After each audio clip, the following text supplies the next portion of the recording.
négative, on a deux charges négatives à gauche, il nous faut ici multiplier par 2. Ça veut dire quoi? Ça veut dire que 2 ions Cl- nous donne un atome de Cl2, c'est le gaz qui se dégage. Alors, il se dégage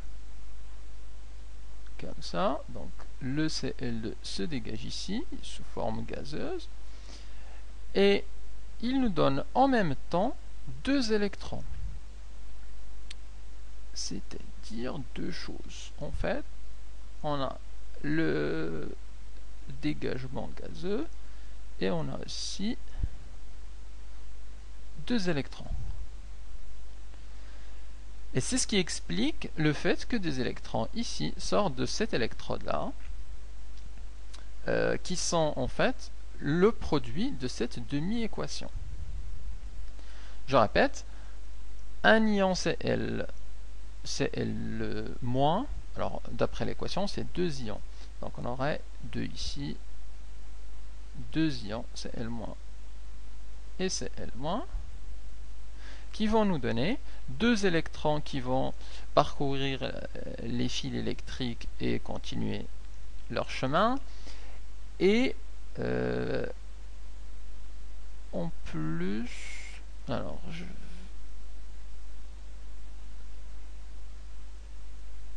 un atome de Cl2, donc un atome de gaz. Donc ça, c'est ce qui se passe à l'électrode de gauche. C'est une demi-équation d'oxydation, puisqu'il y a une génération d'électrons, et donc on peut conclure que cet électrode-là, c'est l'anode, puisque ici il déroule une oxydation.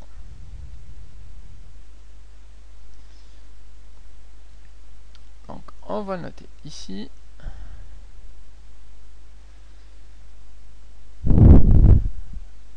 À l'électrode de gauche. Pour l'instant, on ne sait pas si c'est l'anode ou la cathode. Donc on va expliquer d'abord ce qui se passe. Alors, 2 ions Cl- se décomposent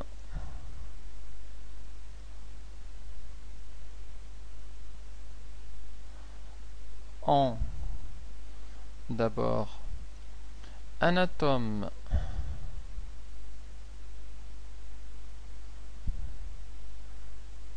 de Cl2 et de 2 électrons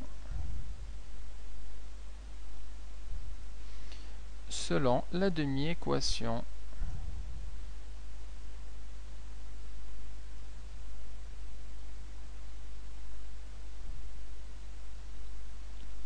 donc on a 2 Cl-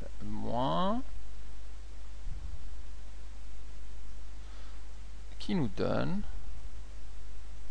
un atome de Cl2 plus 2 électrons. C'est une demi-équation d'oxydation, et donc l'électrode de gauche va être l'anode de notre électrolyseur.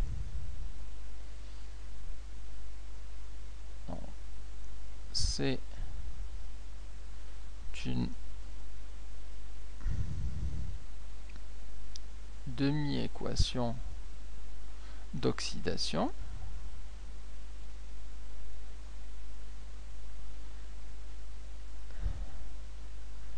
C'est donc l'anode de l'électrolyseur.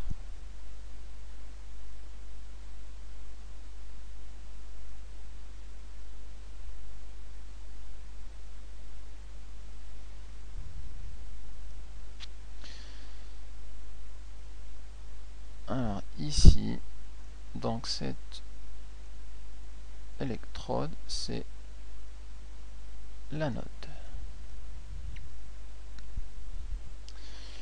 Regardons maintenant ce qui se passe à l'électrode de droite. Alors à l'électrode de droite, on a les ions H+, qui sont attirés vers cette électrode. Qu'est-ce qui se passe? Alors le H+, l'ion H+, se recombine avec des électrons qui viennent dans les fils et nous donne du H2, du dihydrogène. Alors l'équation de recombinaison, c'est H+, plus des électrons qui vont nous donner du H2. Il faut aussi l'équilibrer. On a 2 hydrogènes à droite, donc il faut multiplier par 2. Donc 2 hydrogènes à gauche, 2 hydrogènes à droite. La charge électrique à droite est nulle. La charge électrique à gauche, elle doit aussi être nulle. Donc je dois multiplier ici par 2 électrons. 2 charges négatives, 2 charges positives. La somme est nulle. Donc qu'est-ce qui se passe? En fait, 2 ions de H+, qui est dans la solution, vont se recombiner avec 2 électrons qui viennent dans les fils et vont nous donner un atome de H2.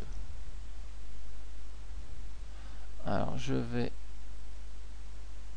le mettre ici, donc H+, donc H+, 2 ions vont se recombiner avec 2 électrons. Les électrons ils sont dans les fils, ils viennent par les fils, ils viennent en contact avec l'électrode. Donc les 2 électrons ici et vont nous donner un atome ici. Alors cet atome, il n'est pas déposé sur l'électrode, mais c'est un atome de dihydrogène. Donc c'est un gaz qui va se dégager. Et donc ici, on a un dégagement du dihydrogène. Alors, on va expliquer ça.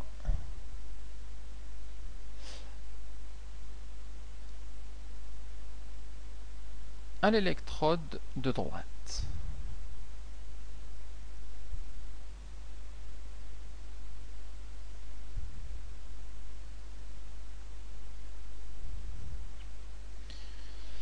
Alors, à l'électrode de droite, je disais que 2 ions H+ se recombinent avec 2 électrons pour donner du H2.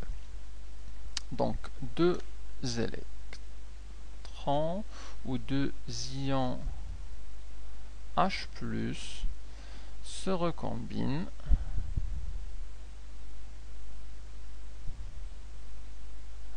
avec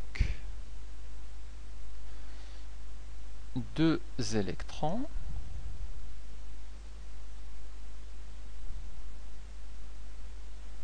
pour donner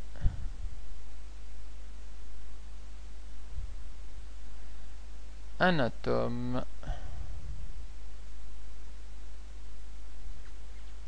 de dihydrogène, donc de H2. Selon l'équation, alors 2H+ plus 2 électrons qui vont nous donner un atome de dihydrogène. C'est une demi-équation de réduction puisqu'on a une consommation d'électrons. Durant cette demi-équation, on consomme 2 électrons puisque on enlève en gros 2 électrons qui viennent des fils qui se recombinent avec les 2H+. Donc il y a une consommation d'électrons. C'est une demi-équation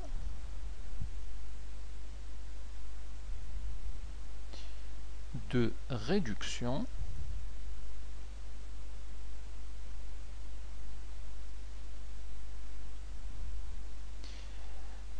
Et ça nous permet d'affirmer que l'électrode de droite est la cathode. Donc, l'électrode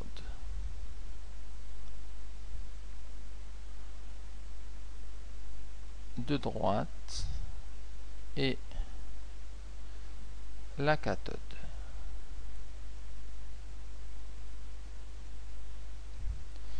À la cathode, il y a une réduction. À l'anode, il y a une oxydation. Donc, à garder en mémoire, c'est vrai aussi bien pour les piles chimiques que pour l'électrolyse. À l'anode, une oxydation. À la cathode, une réduction. Alors, à partir de ces demi-équations, on peut trouver, si j'appelle celle-là 1, celle-là 2, et en faisant la somme des deux équations, des deux demi-équations, ça nous donne l'équation globale de l'électrolyse. Donc ici, en faisant la somme de 1 et 2, on a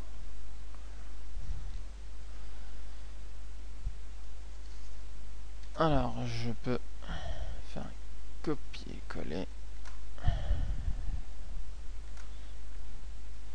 pour que ce soit plus clair.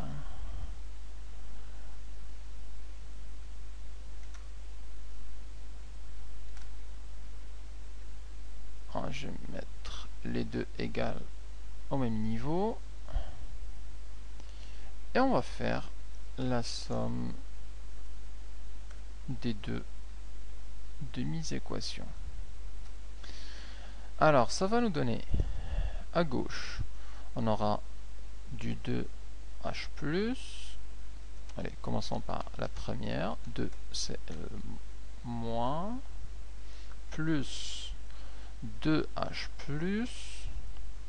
plus 2 électrons, égale à Cl2 plus 2 électrons plus d'hydrogène. On voit qu'on a le même nombre d'électrons à droite et à gauche, donc on peut simplifier avec ces électrons. Et on verra, pour toute l'électrolyse, il faut, avant de faire la somme des deux demi-équations, il faut avoir le même nombre d'électrons. Pourquoi? Parce que dans l'équation globale d'électrolyse, il ne doit pas y avoir d'électrons. On ne les voit plus. Ils se simplifient. Et donc, comme dans notre cas, l'équation globale